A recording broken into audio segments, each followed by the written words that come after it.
A Rendezvous in Averoigne by Clark Ashton Smith. Read by Josh Greenwood. Gérard de l'Automne was meditating the rhymes of a new ballade in honor of Fleurette as he followed the leaf-erased pathway toward Vionnès through the woodland of Averoigne. Since he was on his way to meet Fleurette, who had promised to keep a rendezvous among the oaks and beeches like any peasant girl, Gérard himself made better progress than the ballade. His love was at that stage which, even for a professional troubadour, is more productive of distraction than inspiration, and he was recurrently absorbed in a meditation upon other than merely verbal felicities. The grass and trees had assumed the fresh enamel of a medieval May. The turf was figured with little blossoms of azure and white and yellow, like an ornate broidery. And there was a pebbly stream that murmured beside the way, as if the voices of undines were parleying deliciously beneath its waters. The sun-lulled air was laden with a wafture of youth and romance, and the longing that welled from the heart of Gérard seemed to mingle mystically with the balsams of the wood. Gérard was a trouver whose scant years and many wanderings had brought him a certain renown. After the fashion of his kind, he had roamed from court to court, from chateau to chateau, and he was now the guest of the Comte de la Fresnaye, whose high castle held dominion over half the surrounding forest. Visiting one day that quaint cathedral town, Vionnès, which lies so near to the ancient wood of Averoigne, Gérard had seen Fleurette, the daughter of a well-to-do mercer named Guillaume Cochin, and had become more sincerely enamored of her blonde piquancy than was to be expected from one who had been so frequently susceptible in such matters. He had managed to make his feelings known to her, and after a month of billets doux, ballades, and stolen interviews contrived by the help of a complacent waiting woman, she had made this woodland tryst with him in the absence of her father from Vionnès. Accompanied by her maid and a manservant, she was to leave the town early that afternoon, and meet Gérard under a certain beech tree of enormous age and size. The servants would then withdraw discreetly, and the lovers, to all intents and purposes, would be alone. It was not likely that they would be seen or interrupted, for the gnarled and immemorial wood possessed an ill repute among the peasantry. Somewhere in this wood there was the ruinous and haunted Château des Fausses Flammes, and also there was a double tomb, within which the Sieur Hugh du Malembois and his chatelaine, who were notorious for sorcery in their time, had lain unconsecrated for more than 200 years. Of these, and their phantoms, there were grisly tales, and there were stories of loups-garous and goblins, of fays and devils and vampires that infested Averoigne.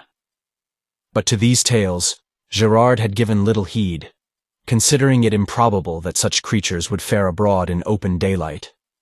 The madcap Fleurette had professed herself unafraid also, but it had been necessary to promise the servants a substantial pourboire, since they shared fully the local superstitions. Gérard had wholly forgotten the legendary of Averoigne as he hastened along the sun-flecked path. He was nearing the appointed beech tree, which a turn of the path would soon reveal, and his pulses quickened and became tremulous, as he wondered if Fleurette had already reached the trysting place.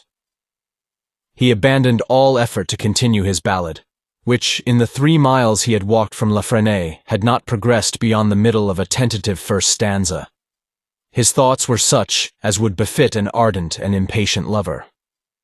They were now interrupted by a shrill scream that rose to an unendurable pitch of fear and horror, issuing from the green stillness of the pines beside the way. Startled, he peered at the thick branches, and as the scream fell back to silence, he heard the sound of dull and hurrying footfalls, and a scuffling as of several bodies. Again the scream arose. It was plainly the voice of a woman in some distressful peril. Loosening his dagger in its sheath, and clutching more firmly a long hornbeam staff, which he had brought with him as a protection against the vipers which were said to lurk in Averoigne, he plunged without hesitation or premeditation among the low-hanging boughs from which the voice had seemed to emerge. In a small open space beyond the trees, he saw a woman who was struggling with 3 ruffians of exceptionally brutal and evil aspect. Even in the haste and vehemence of the moment, Gerard realized that he had never before seen such men, or such a woman. The woman was clad in a gown of emerald green that matched her eyes. In her face was the pallor of dead things, together with a fairy beauty, and her lips were dyed as with the scarlet of newly flowing blood. The men were dark as Moors, and their eyes were red slits of flame beneath oblique brows with animal-like bristles. There was something very peculiar in the shape of their feet, but Gerard did not realize the exact nature of the peculiarity till long afterwards. Then he remembered that all of them were seemingly club-footed, though they were able to move with surpassing agility. Somehow, he could never recall what sort of clothing they had worn. The woman turned a beseeching gaze upon Gerard as he sprang forth from amid the boughs. The men, however, did not seem to heed his coming, though one of them caught in a hairy clutch the hands which the woman sought to reach toward her rescuer. Lifting his staff, Gerard rushed upon the ruffians. He struck a tremendous blow at the head of the nearest one, a blow that should have leveled the fellow to earth. But the staff came down on unresisting air, and Gerard staggered and almost fell headlong in trying to recover his equilibrium. Dazed and uncomprehending, he saw that the knot of struggling figures had vanished utterly. At least the three men had vanished. But from the middle branches of a tall pine beyond the open space, the death-white features of the woman smiled upon him for a moment, with faint, inscrutable guile ere they melted among the needles. Gerard understood now, and he shivered as he crossed himself. He had been deluded by phantoms or demons, doubtless for no good purpose. He had been the gull of a questionable enchantment. Plainly there was something, after all, in the legends he had heard, in the ill renown of the forest of Averoigne. He retraced his way toward the path he had been following, but when he thought to reach again the spot from which he had heard that shrill, unearthly scream, he saw that there was no longer a path, nor, indeed, any feature of the forest which he could remember or recognize. The foliage about him no longer displayed a brilliant verdure. It was sad and funereal, and the trees themselves were either cypress-like or were already sere with autumn or decay. In lieu of the purling brook, there lay before him a tarn of waters that were dark and dull as clotting blood, and which gave back no reflection of the brown autumnal sedges that trailed therein like the hair of suicides, and the skeletons of rotting osiers that writhed above them. Now, beyond all question, Gerard knew that he was the victim of an evil enchantment. In answering that beguileful cry for succor, he had exposed himself to the spell, had been lured within the circle of its power. He could not know what forces of wizardry or demonry had willed to draw him thus, but he knew that his situation was fraught with supernatural menace. He gripped the hornbeam staff more tightly in his hand, and prayed to all the saints he could remember, as he peered about for some tangible bodily presence of ill. The scene was utterly desolate and lifeless, like a place where cadavers might keep their tryst with demons. Nothing stirred, not even a dead leaf, and there was no whisper of dry grass or foliage, no song of birds nor murmuring of bees, no sigh nor chuckle of water. The corpse-gray heavens above seemed never to have held a sun, and the chill, unchanging light was without source or destination, without beams or shadows. Gerard surveyed his environment with a cautious eye, and the more he looked, the less he liked it. For some new and disagreeable detail was manifest at every glance. There were moving lights in the wood that vanished if he eyed them intently.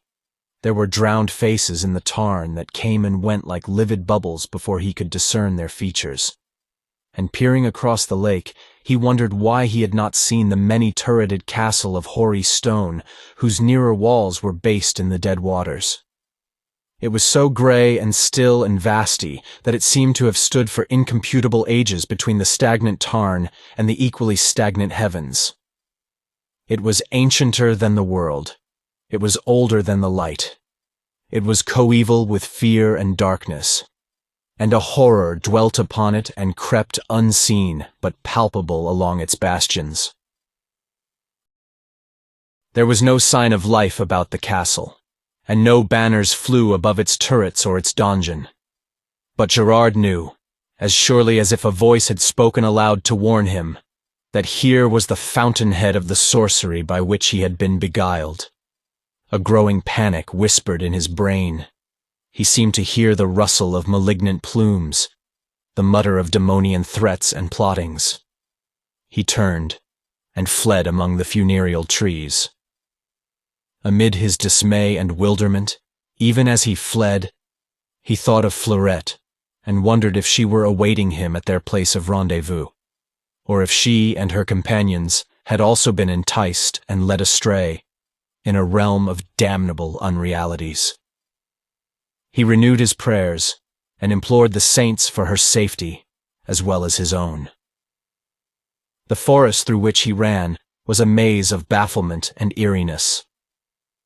There were no landmarks. There were no tracks of animals or men. And the swart cypresses and sere autumnal trees grew thicker and thicker, as if some malevolent will were marshalling them against his progress. The boughs were like implacable arms that strove to retard him. He could have sworn that he felt them twine about him with the strength and suppleness of living things. He fought them, insanely, desperately, and seemed to hear a crackling of infernal laughter in their twigs as he fought. At last, with a sob of relief, he broke through into a sort of trail. Along this trail, in the mad hope of eventual escape, he ran like one whom a fiend pursues, and after a short interval, he came again to the shores of the Tarn, above whose motionless waters the high and hoary turrets of that time-forgotten castle were still dominant. Again he turned and fled, and once more, after similar wanderings and like struggles, he came back to the inevitable Tarn. With a leaden sinking of his heart, as into some ultimate slough of despair and terror, he resigned himself, and made no further effort to escape. His very will was benumbed, was crushed down as by the incumbents of a superior volition that would no longer permit his puny recalcitrance. He was unable to resist when a strong and hateful compulsion drew his footsteps along the margent of the Tarn toward the looming castle. When he came nearer, he saw that the edifice was surrounded by a moat whose waters were stagnant as those of the lake, and were mantled with the iridescent scum of corruption. The drawbridge was down, and the gates were open, as if to receive an expected guest. But still, there was no sign of human occupancy, and the walls of the great gray building were silent as those of a sepulchre, and more tomb-like even than the rest was the square and over-towering bulk of the mighty donjon. Impelled by the same power that had drawn him along the lake shore, Gerard crossed the drawbridge and passed beneath the frowning barbican into a vacant courtyard. Barred windows looked blankly down, and at the opposite end of the court a door stood mysteriously open, revealing a dark hall. As he approached the doorway, he saw that a man was standing on the threshold. Though a moment previous, he could have sworn that it was untenanted by any visible form. Gerard had retained his hornbeam staff, and though his reason told him that such a weapon was futile against any supernatural foe, some obscure instinct prompted him to clasp it valiantly as he neared the waiting figure on the sill. The man was inordinately tall and cadaverous, and was dressed in black garments of a superannuate mode. His lips were strangely red, amid his bluish beard and the mortuary whiteness of his face. They were like the lips of the woman who, with her assailants, had disappeared in a manner so dubious when Gerard had approached them.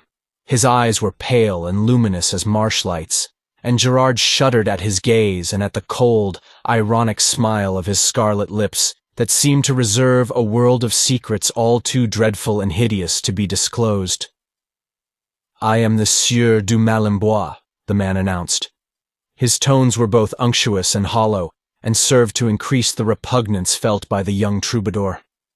And when his lips parted, Gerard had a glimpse of teeth that were unnaturally small and were pointed like the fangs of some fierce animal.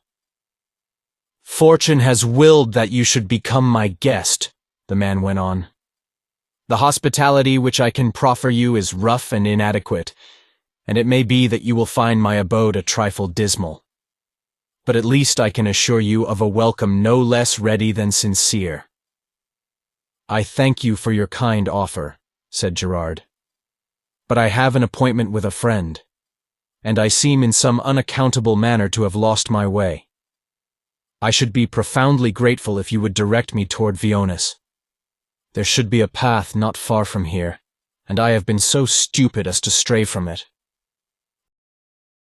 The words rang empty and hopeless in his own ears even as he uttered them, and the name that his strange host had given the Sieur du Malembois was haunting his mind like the funereal accents of a knell, though he could not recall at that moment the macabre and spectral ideas which the name tended to evoke. "Unfortunately, there are no paths from my chateau to Viones," the stranger replied. "As for your rendezvous, it will be kept in another manner, at another place than the one appointed. I must therefore insist that you accept my hospitality.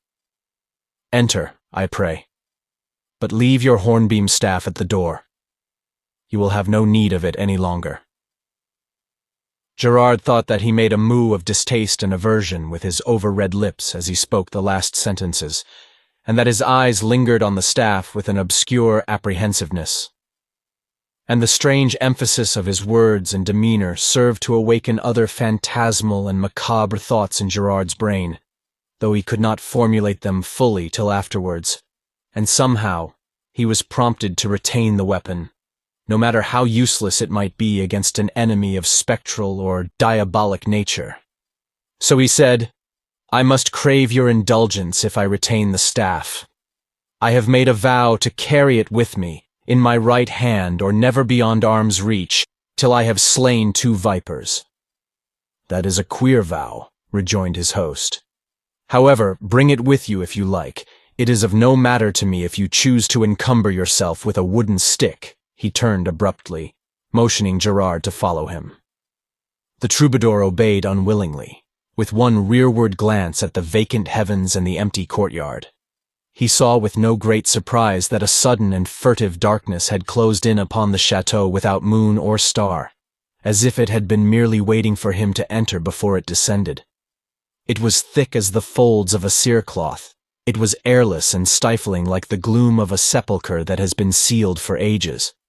And Gerard was aware of a veritable oppression, a corporeal and psychic difficulty in breathing as he crossed the threshold. He saw that cressets were now burning in the dim hall to which his host had admitted him, though he had not perceived the time and agency of their lighting. The illumination they afforded was singularly vague and indistinct, and the thronging shadows of the hall were unexplainably numerous and moved with a mysterious disquiet, though the flames themselves were still as tapers that burn for the dead in a windless vault. At the end of the passage, the Sieur du Malembois flung open a heavy door of dark and sombre wood. Beyond, in what was plainly the eating room of the chateau, several people were seated about a long table by the light of cressets no less dreary and dismal than those in the hall. In the strange, uncertain glow, their faces were touched with a gloomy dubiety, with a lurid distortion, and it seemed to Gerard that shadows, hardly distinguishable from the figures, were gathered around the board. But nevertheless, he recognized the woman in emerald green who had vanished in so doubtful a fashion amid the pines when Gerard answered her call for succor. At one side, looking very pale and forlorn and frightened, was Fleurette Cochin. At the lower end, reserved for retainers and inferiors, there sat the maid and the manservant who had accompanied Fleurette to her rendezvous with Gerard. The Sieur du Malembois turned to the troubadour with a smile of sardonic amusement. "I believe you have already met everyone assembled," he observed. "But you have not yet been formally presented to my wife, Agathe, who is presiding over the board. Agathe, I bring to you Gérard de l'Automne, a young troubadour of much note and merit." The woman nodded slightly, without speaking, and pointed to a chair opposite Fleurette. Gerard seated himself, and the Sieur du Malembois assumed, according to feudal custom, a place at the head of the table beside his wife. Now, for the first time, Gerard noticed that there were servitors who came and went in the room, setting upon the table various wines and viands. The servitors were preternaturally swift and noiseless, and somehow it was very difficult to be sure of their precise features or their costumes.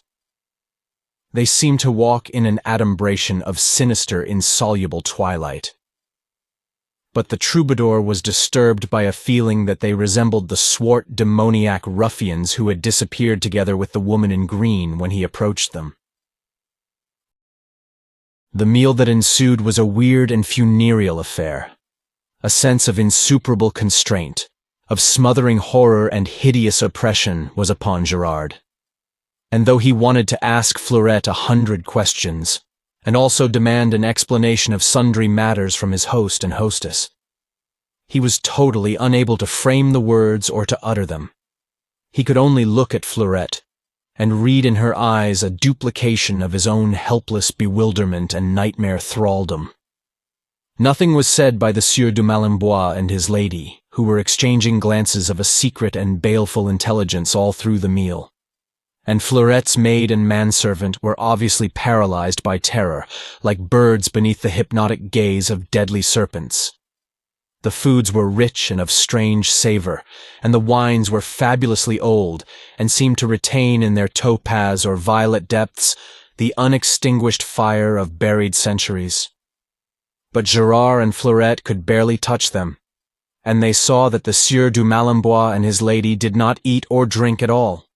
The gloom of the chamber deepened. The servitors became more furtive and spectral in their movements.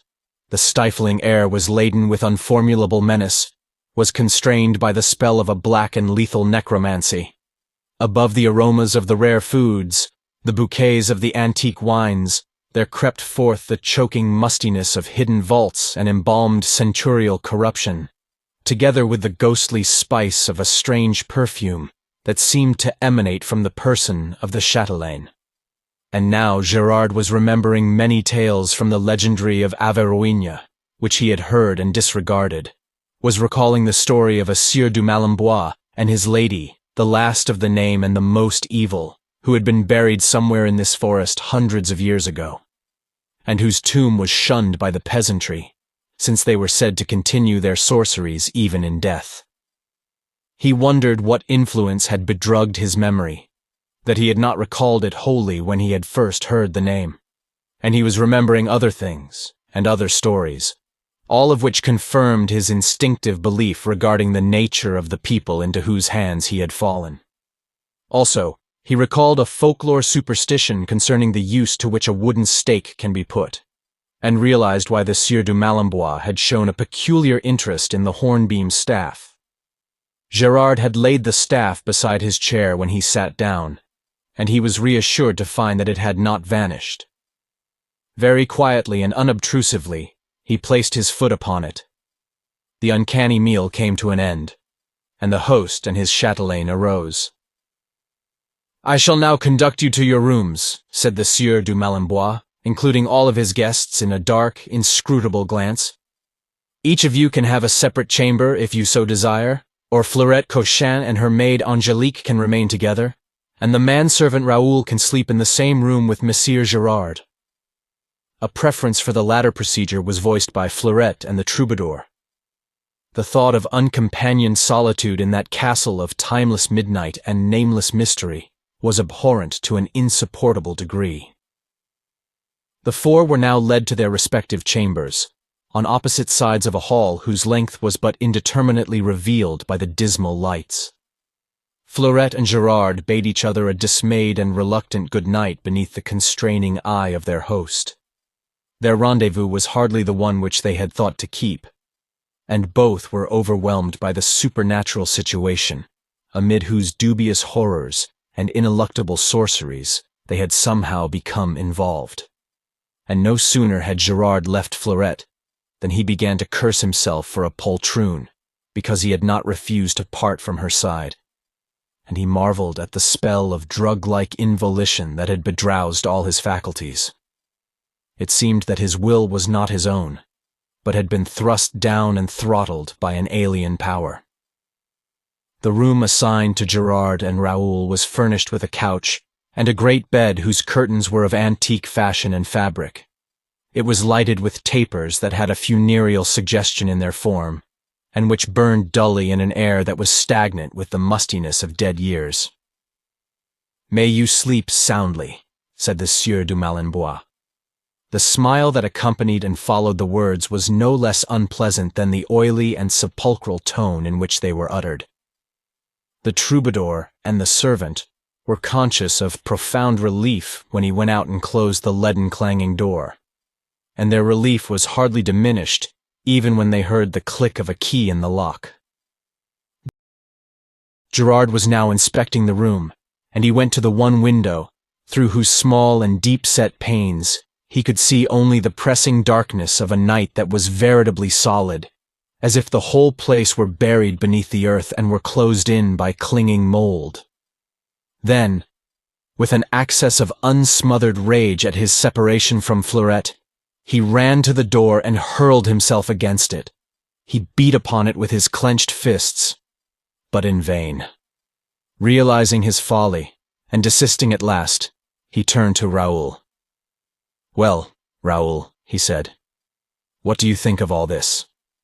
Raoul crossed himself before he answered, and his face had assumed the vizard of a mortal fear.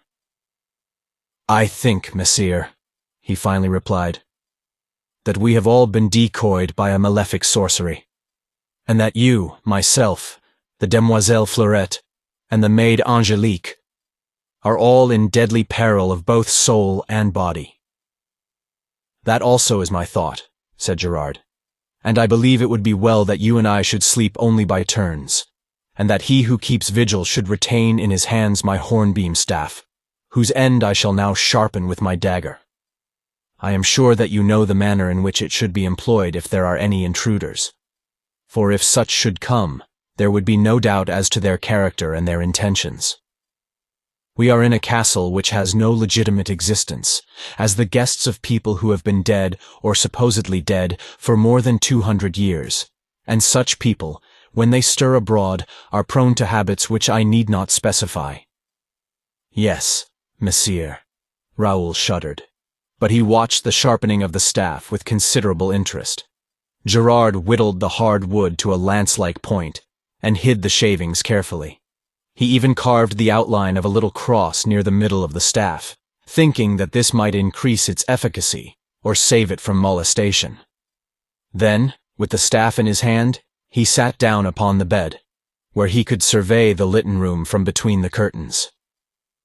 "You can sleep first, Raoul." He indicated the couch which was near the door.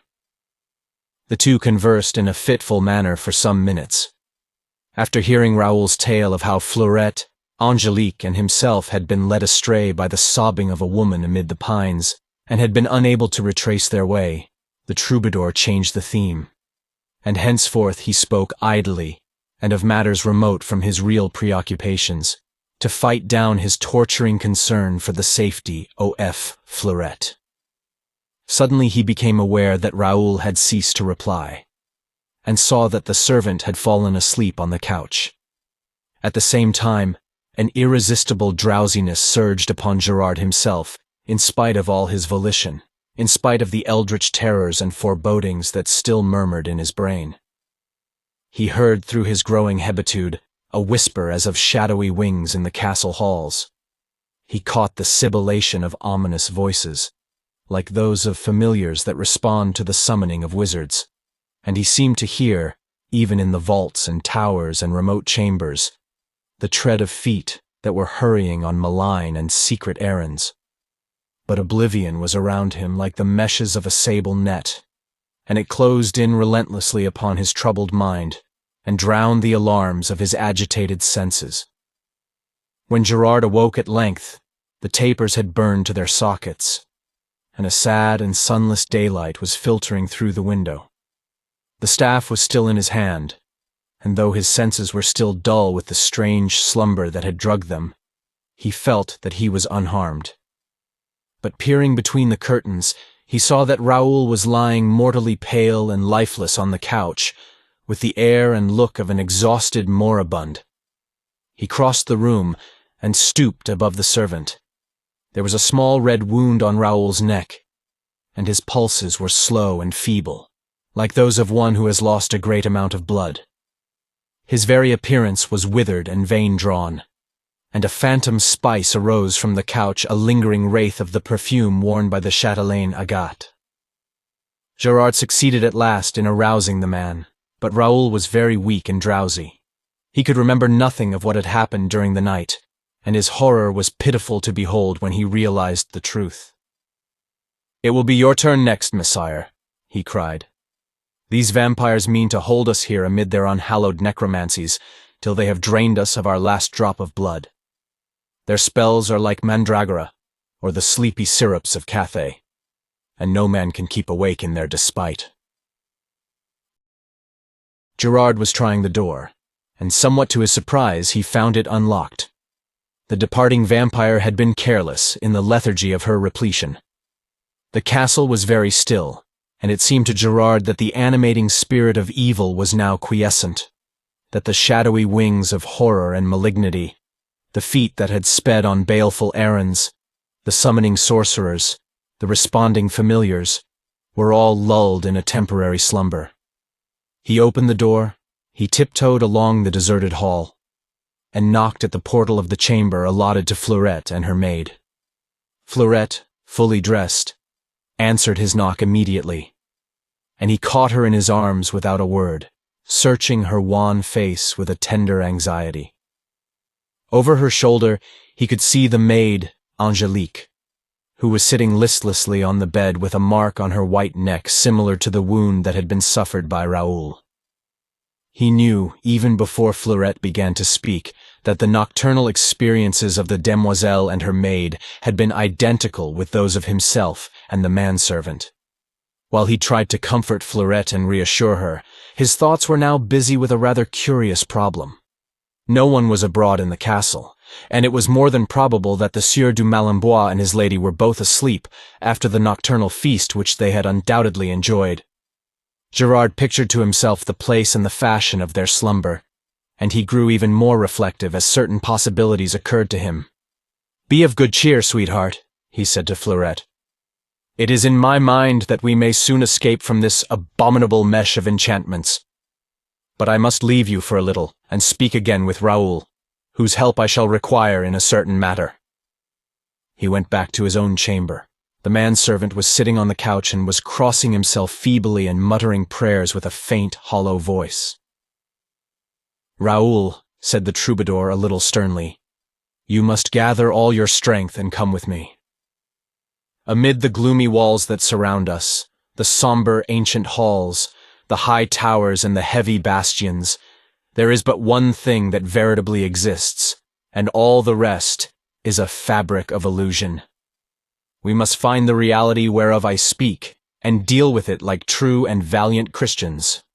Come, we will now search the castle ere the lord and chatelaine shall awaken from their vampire lethargy." He led the way along the devious corridors with a swiftness that betokened much forethought. He had reconstructed in his mind the hoary pile of battlements and turrets as he had seen them on the previous day, and he felt that the great donjon, being the center and stronghold of the edifice, might well be the place which he sought. With the sharpened staff in his hand, with Raoul lagging bloodlessly at his heels, he passed the doors of many secret rooms, the many windows that gave on the blindness of an inner court, and came at last to the lower story of the donjon keep. It was a large, bare room, entirely built of stone, and illumined only by narrow slits high up in the wall that had been designed for the use of archers. The place was very dim, but Gerard could see the glimmering outlines of an object not ordinarily to be looked for in such a situation, that arose from the middle of the floor. It was a tomb of marble, and stepping nearer, he saw that it was strangely weather-worn and was blotched by lichens of gray and yellow, such as flourish only within access of the sun. The slab that covered it was doubly broad and massive, and would require the full strength of 2 men to lift. Raoul was staring stupidly at the tomb. "What now, messire?" he queried. "You and I, Raoul, are about to intrude upon the bedchamber of our host and hostess." At his direction, Raoul seized one end of the slab, and he himself took the other. With a mighty effort that strained their bones and sinews to the cracking point, they sought to remove it, but the slab hardly stirred. At length, by grasping the same end in unison, they were able to tilt the slab, and it slid away and dropped to the floor with a thunderous crash. Within, there were 2 open coffins, one of which contained the Sieur Hugh du Malembois, and the other his Lady Agatha. Both of them appeared to be slumbering peacefully as infants. A look of tranquil evil, of pacified malignity, was imprinted upon their features, and their lips were dyed with a fresher scarlet than before. Without hesitation or delay, Gerard plunged the lance-like end of his staff into the bosom of the Sieur du Malembois. The body crumbled as if it were wrought of ashes, kneaded and painted to human semblance. And a slight odor as of age-old corruption arose to the nostrils of Gerard. Then the troubadour pierced in like manner the bosom of the chatelaine. And simultaneously with her dissolution, the walls and floor of the donjon seemed to dissolve like a sullen vapor.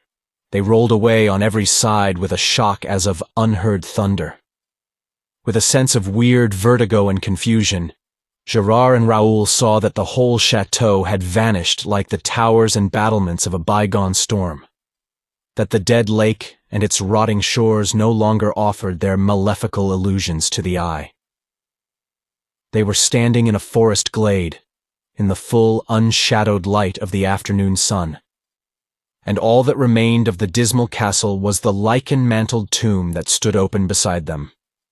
Fleurette and her maid were a little distance away, and Gerard ran to the mercer's daughter and took her in his arms. She was dazed with wonderment, like one who emerges from the night-long labyrinth of an evil dream and finds that all is well. "I think, sweetheart," said Gerard, "that our next rendezvous will not be interrupted by the Sieur du Malembois and his chatelaine." But Fleurette was still bemused with wonder, and could only respond to his words with a kiss. Thank you for listening. If you like our recordings, consider liking this video and subscribing to our channel so you don't miss any more audiobooks.